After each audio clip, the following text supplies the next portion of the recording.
Assalamu alaikum wa rahmatullahi wa barakatuhu. Jama'a maza da mata, masu kallonmu da sauraronmu, barkanmu da warhaka, barkanmu da sake kasancewa tare da ku cikin shirin mu duba mu gani na wannan rana ta Juma'a 22 ga watan Disamban shekara ta 2023. Muna godiya ga Allah subhanahu wa ta'ala mai girma da ɗaukaka da buwaya da ya yarda ya amince ya sake sada mu da ku a cikin shi wannan shiri na wannan rana. Muna ci gaba da roƙo ga mahaliccin kowa da komi. Ya ganar da mu gaskiya gaskiya ce ya ba mu ikon binta, ya kuma ganar da mu ƙarya ƙarya ce ya sa mu nisance ta. Shaci hwaɗi, da ƙar da ƙamsan kurege, da tumƙa da warwarewa sun zama abinci da sha a cikin wannan ƙasa tamu. Yanzu an shiga cikin wani hali wanda ma'ilimta suke cewa sai lariki govern, jita-jita an maida ta tamkar doka a cikin wannan ƙasa tamu. Dewa suna kuskusuniyar cewa al'amari fa ya fara rincaɓewa tsakanin waɗannan sojoji da kuma abin da suka kira gwamnatin Lamin Zan da ministocin shi da suka kafa. Wanda wasu suka ce akwai yiwuwar tsige Lamin Zan da wasu daga cikin ministocinsa. Wasu suka ce a'a, ai an daɗe tun tahe shi Chadi, Lamin Zan shi ke neman ma a sabke mai waɗannan kaya da shi ya yarda baya iya ɗaukar su. Wasu suka ce a'a, wai kaɓɓa ce da Lamin Zan ya yi, wasu suka ce ba kaɓɓa ba ce, gaskiya ce ya kwaɗi game da al'amarin waɗannan sojoji da ƙasar Faransa. Inda Cani ya ce su sun kori Faransa, Lamin Zan ya ce a'a, Faranshi dai ita ce ta ce ba ta yi da su. Wasu suka ce a'a, akwai babban ƙashi mai gumsa da ake son a raba Lamin Zan da shi, cewa da mukami na ministan man fetur da ake ganin cewa aboki ne na kud da kud na shi Lamin Zan. Wasu kuma suka ce a'a, akwai wasu masu mayyan garan bubu da suka ce ba su gamsu da kamun laddayin Lamin Zan, ko kuma a'a sun ga alamun cewa haƙarsa ta cimma ruwa, to yanzu bari su hiddo mai ta su ga hili. Komi take zama, mu dai kullum muna gaya muku lokaci babban alƙali ne. Kwana tashi dai al'amura na ci gaba da rincaɓewa akan abin da ya shahi tattalin arzikin wannan ƙasa ta mu ta jamhuriyar Nijar, wanda hatta Bankin Duniya da Majalisar Ɗinkin Duniya sun buga ƙararrawar cewa nan fa da watan Janairu komi na iya faruwa sakamakon wannan takunkumi da jamhuriyar Nijar take fama da shi. Kowa ya ga irin mawuyacin halin da rayuwa ta shiga sakamakon tsadar kayayyaki da ta yi tashin gwabron zabo, kasancewar ƙasar Benin ta liƙe iyaka sakamakon takunkumin da sai da yawo ta garkama ma jamhuriyar Nijar, wanda hakan yasa kayayyaki sai dai su biyo ta ƙasar Togo, su biyo ta Burkina Faso, su taho birnin Yamai, su bi sauran sassa na ƙasa. Akan haka muka samu labarin cewa ana ɗauko tan guda daga Kwatano zuwa birnin Yamai tsakanin jikka 32 zuwa 36 cikin yayi tsada. Sa'annan daga Kwatano zuwa Maradi jikka 42 zuwa 46 in yayi tsada. Yanzu kuma da al'amura suka yi kamari aka garkama takunkumi. Daga Kwatano zuwa Yamai tan guda ana ɗauko shi jikka 110 zuwa jikka 115 zakkuwa birnin Yamai. In an biyo ta Burkina Faso. Jiya kusa 21 ga watan Disamban shekara ta 2023 abinda ake ɗauko ton daga Kwatano zawwa birnin Yamai jika 130 zuwa 135. Lalle dole ne kayayyaki farashin su yayi tashin gwabron zabi.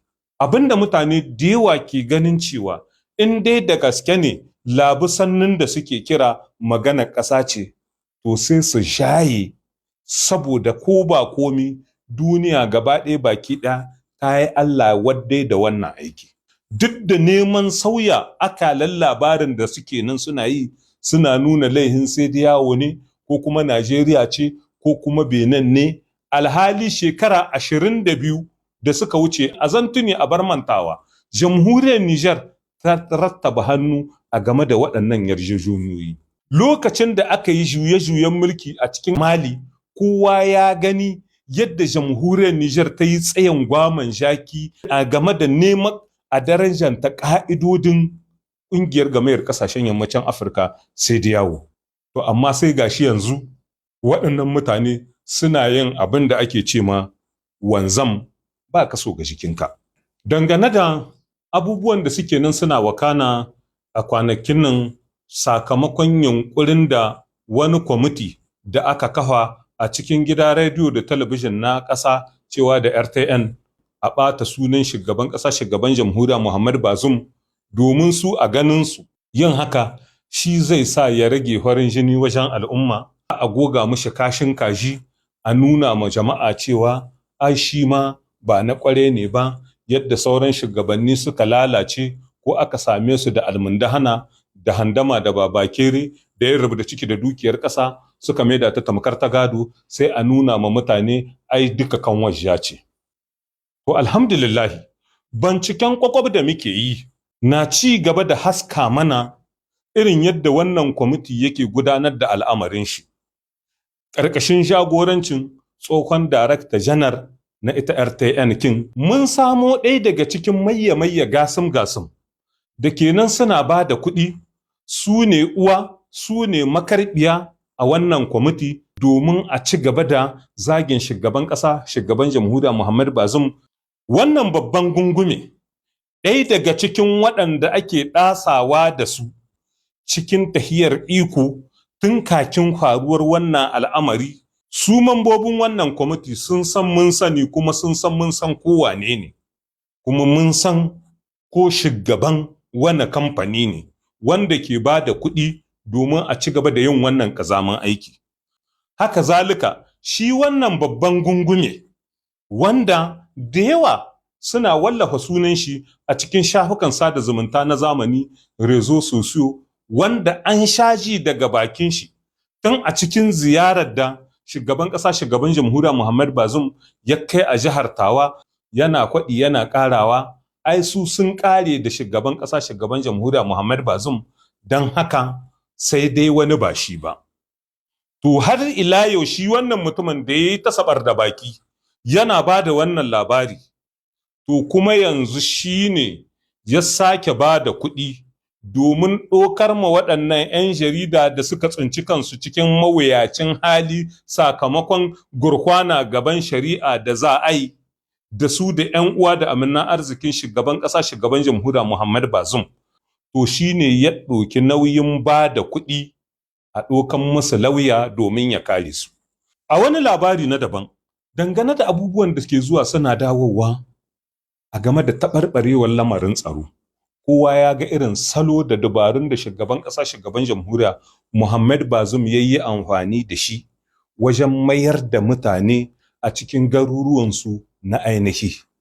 Za mu ɗauki misali da garin Tandikinduyi wanda aka tanadi abubuwan more rayuwa iri daban-daban faro daga samar da ruwan sha masu tsafta ta hanyar gina musu forage daban-daban domin ruwa su ne rayuwa. An ga yadda aka inganta wuraren samar da magani, wuraren samar da ilimi cewa da makarantu, wanda kuma aka ɗauki matakan da suka dace domin mayar da su waɗannan mutane musamman ma Tandikindi da ke cikin gundumar Walam cikin jihar Talabiri. Saɓanin irin abin da babban dogarin fada shugaban ƙasa cewa da General Chani ya zo haka bakatatan ya nuna ma mutane cewa a'a shi ai ya buɗe makarantun boko da yawansu ya kai 200 kuma ya mayar da mutane a cikin garuruwansu na ainihi. Mu bamu ji inda Chani ya ce da gari kaza da gari kaza da gari kaza ga irin yadda aka yi aka maida su kuma ga ranar da aka maida su a cikin garuruwansu. Kama da wane ba wane bace. Inda wani yayi rawa aka taɓa mai, wani in yayi kashi za ya sha. Tuwo sunan shi tuwo, in ya kwana zazahe aka ce mai. Da wannan muka zo ƙarshen shi wannan shiri na wannan rana sai lokaci na gaba idan mai girma da ɗaukaka ya yarda.